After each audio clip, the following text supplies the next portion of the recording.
Hello everyone, I'm Hongsen Ye. We are Group A9. The topic of our presentation is the marketing research of Huawei. It is divided into two main projects. One is implementing lifestyle segmentation to find a target group for Huawei P40, a 5G telephone product. Another one is enhancing its market power in China by improving customer satisfaction using the conceptual model. I'm going to talk about the introduction and the literature review of the text one.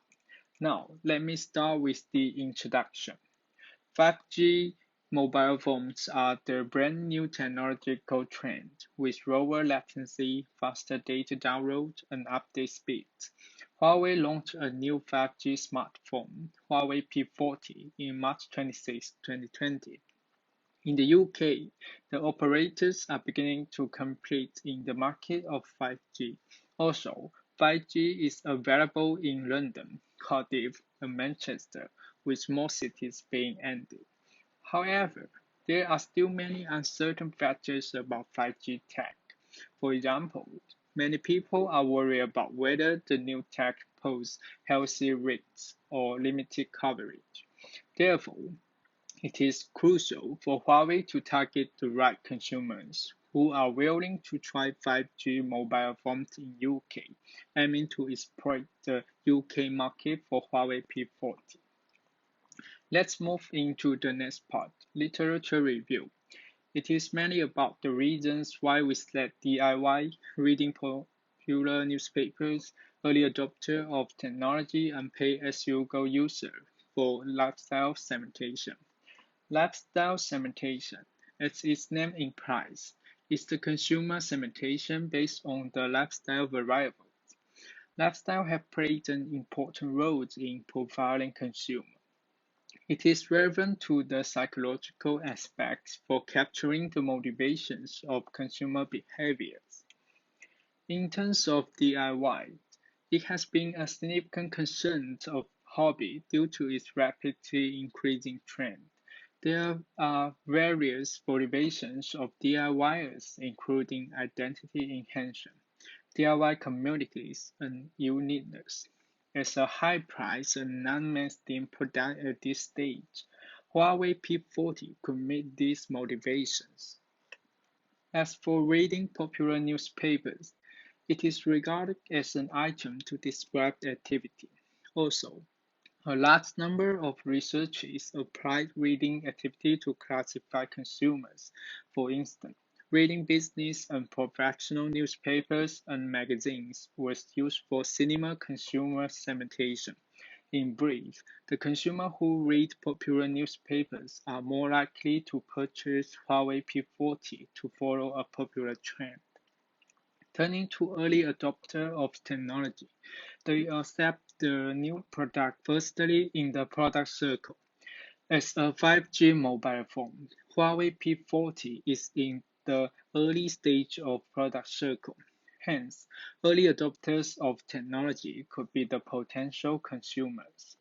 With regard to the pay-as-you-go users, they are mostly elderly people. Moreover, pay-as-you-go users are less likely to use internet.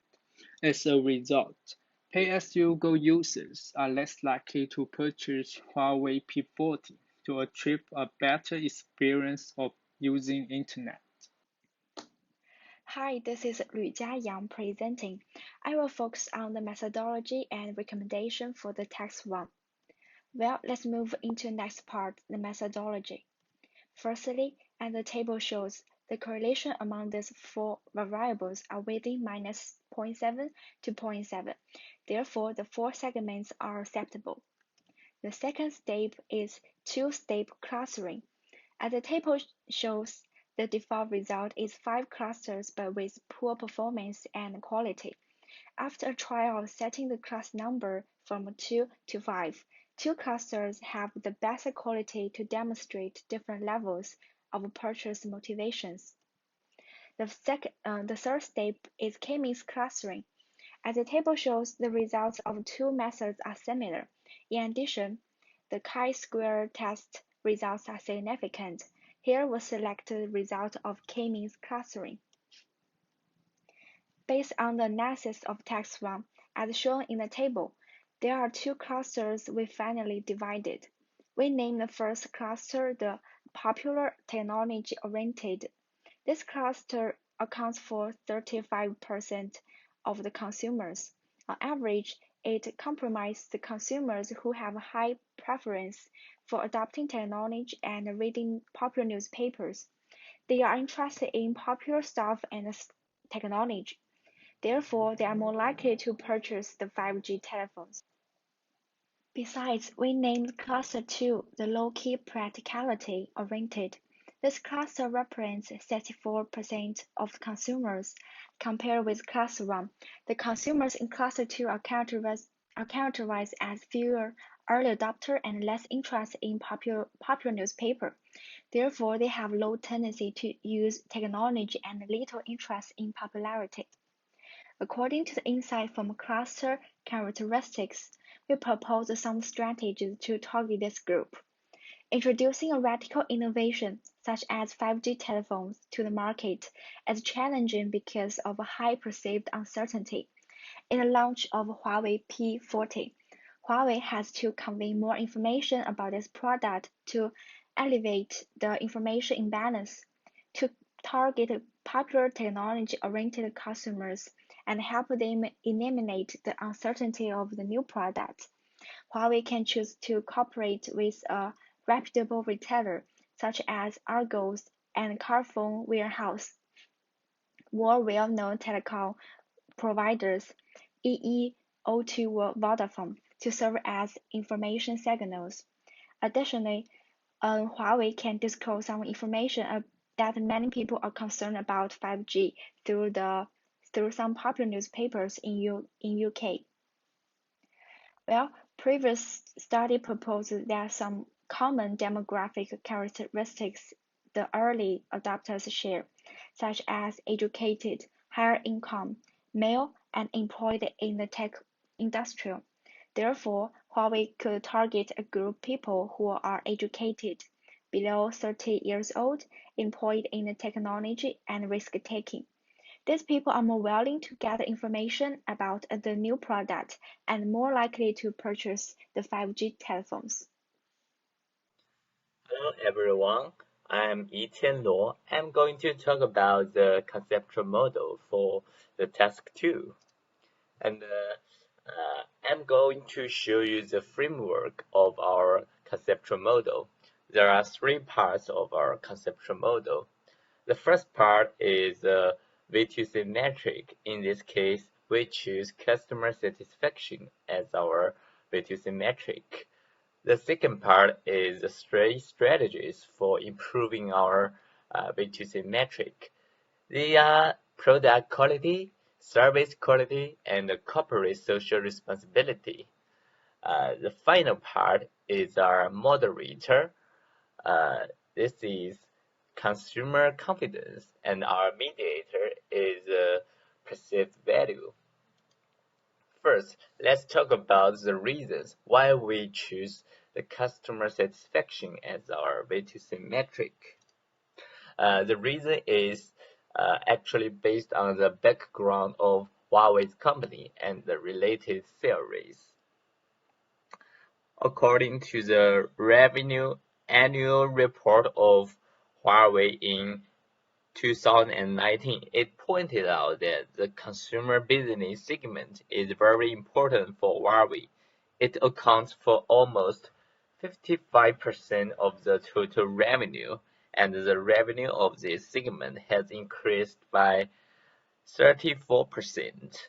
As consumer business segment expands so rapidly, it's also important to retain the current customers and establish friendly relationship with the current customers. According to Kotler, customer satisfaction is the key to customer retention. So at this stage, Huawei need to focus on retaining their customers. So it's reasonable to think that improving customer satisfaction is important for Huawei. Next, we are talking about the reasons why we choose these three strategies. As for product quality, Jahan Nash stated that the relationship between product quality and customer satisfaction is positive. As for customer service quality, Dressner and Xu proposed that three measures of customer services were positively related to customer satisfaction in the airline industry. As for corporate social responsibility, the study of Standard supported that corporate social responsibility can positively influence corporate reputation, consumer trust, and consumer loyalty, which are essential indicators of meeting the gap between customer expectation and perceived value, and thus satisfied customers. Now, as for the mediator, we choose the perceived value. According to Oliver, customer satisfaction could be measured by the gap between the customer's expectation and the perceived value of the product. It's hard for us to change the customer's expectation, but we can improve the perceived value through improving the product quality and the service quality. As for moderator, it's consumer confidence. Some related research, for example, pointed out that consumer confidence is a leading construct for predicting consumer behavior as a moderator. Okay, the introduction of our conceptual model is over. Next, Zhemin will talk about the methodology and the analysis of our conceptual model. Hi, this is Zhemin Jia speaking. Here comes to the methodology and analysis for task 2 of this project. And this is going to be illustrated in 7 parts, as you can see on this page. My main law have given that there's a conceptual model we make to do the survey. We designed a questionnaire based on these constructs using Qualtrics, which is a useful software to edit and distribute questionnaires. Every variable is measured on the 7-point scale from totally disagree to totally agree. In addition, we consider some control variables. In this case, we consider gender, age, and income per person per year. Below is the survey link where you can get access to our questionnaire online. After the data collection, we did EFA following the 3 steps, and the result turned out to be an ideal one to some degrees, except for where it is red on this page. Given that there is only one appropriate measure for service quality and customer satisfaction, we cannot examine the reliability of them, as we have to adopt them in this project this time. And for the rest, we measured both Chromebox alpha and composite reliability. As you can see here, in this case, we can say that the questions for all the constructs respectively have sufficient reliability. Next, fortunately, good validity of the questions by comparing AVE and the shared variance. So then we can do real analysis and see the results from now. Firstly, let's see the impact of the independent variables on the V2C metric. Product quality and corporate social responsibility have no impact on consumer satisfaction, as the p-value is larger than 0.05, while service quality has 0.31 significant impact on the dependent variable. Secondly, how about a moderator? To avoid multicollinearity, we use mean-centered method to create interaction for moderation. However, as framed in red here, they are not significant either. So we have to say the impacts of our 3 strategies on the dependent variables are the same for customers with different levels of confidence. Finally, it comes to the mediation analysis. It's a little bit harder than any other part of this project, I have to say, as we used three methods to manage to achieve what we'd like to see. Following Baron and Kenny in 1986, the model said that the indirect effects, A value and B value, are not significant. Therefore, there is no mediation effect. Then, as a double check, we use Zhao, Lynch, and Chen's method to reconsider the previous mediation analysis. Perceived value turned out to be a mediator here for the link between the independent variables and consumer satisfaction this time. So whether it is a mediator or not, that's why we need to do the SOPA test. As you can see on this page, which is the results table, it is obvious that none of the indirect effect we got from Baron Kenny is significant. In conclusion, we do not consider PV as a mediator this time in the survey. Well, thanks, Emily Yuan. I'm going to talk about suggestions for Huawei company. According to the positive effects of service quality and corporate social responsibility and value to customers, they can be used to increase customer satisfaction with Huawei. Service quality can be strengthened by reducing the four barriers to it, which are listed here, to observe the accurate perception of customer expectation. Huawei's marketing team should utilize data analysis to detect customers' profiles and preferences. To avoid the inadequacy and inability of service, it is necessary to take advantage of AI technology, such as providing intelligent robot service as an implement, and develop internal marketing, such as staff training on Huawei's service standard and the requirements of staff manners. Meanwhile, for service improvements, social media is an independent channel. For example, as Huawei's smartphone is renowned for its excellence in camera performance, it can share photography knowledge on microblog, WeChat, and TikTok, teaching customers techniques of camera photographing like time-lapse, but pay attention not to exaggerate its product performance.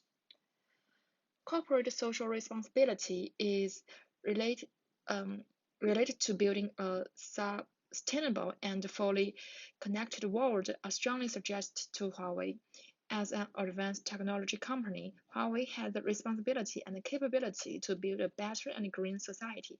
This could be done by prioritizing planet protection and energy efficiency in Huawei's business development, requiring Huawei to design eco-friendly products that use greener materials, as well as have excellent energy performance to reduce the impacts of packaging and manufacturing. Moreover, as a telecommunication enterprise, Huawei should take its corporate social responsibility of building a fully connected and intelligent world. A creative marketing campaign suggested to Huawei is to hold online events about hot topics. For example, faced with the serious coronavirus pandemic, Huawei could endorse an online concert inviting famous musicians to urge people to stay at home and be confident, or hold a webinar inviting 5G professionals sharing their 5G knowledge about 5G. Overall, in this presentation, we finished two projects about Huawei.